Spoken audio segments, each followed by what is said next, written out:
जिल्हा मध्यवर्ती सहकारी बँकेकडून जून अखेर पीक कर्जाची वसुली करणं बंधनकारक आहे। त्यानुसार पीक कर्जाच्या 2239 कोटींच्या थकबाकीपैकी तब्बल 1744 कोटी रुपयांची वसुली करण्यात आली आहे। पीक कर्जाच्या वसुलीचं प्रमाण 78% असून वाळवा आणि कडेगाव तालुक्यात सर्वाधिक वसुली आहे।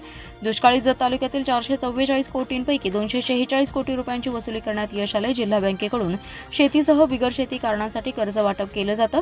शेती व बिगर शेती कर्जाची थकबाकी मोठ्या प्रमाणात होती, त्यामुळे बँकेचा एनपीए वाढला होता। मात्र गेल्या 2 वर्षात बँकेने थकबाकी कमी करण्यासाठी प्रयत्न केलेत। शेतकऱ्यांना देण्यात आलेल्या पीक कर्जाच्या वसुलीला जूनपर्यंत मुदत असते। पीक कर्जाच्या वसुलीसाठी बँकेने तालुकानिहाय आणि शाखानिहाय कर्मचाऱ्यांना वसुलीचे टार्गेट दिलं होतं।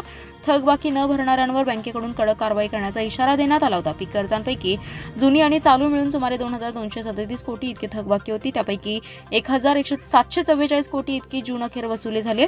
त्याचं प्रमाण 78% आहे। यामध्ये सर्वाधिक वसुली कडेगाव तालुक्यात 97.48% इतकी झाली आहे। त्याखालोखाल वाळव्यातून 97.33% झाले, तर सर्वात कमी दुष्काळी जत तालुक्यात 55.51% इतके झाले। शेती कर्जाची सर्वाधिक थकबाकी असलेल्या जत तालुक्यातील वसुलीसाठी जिल्ह्यातील अन्य तालुक्यातील अधिकारी कर्मचाऱ्यांना कामाला लावले।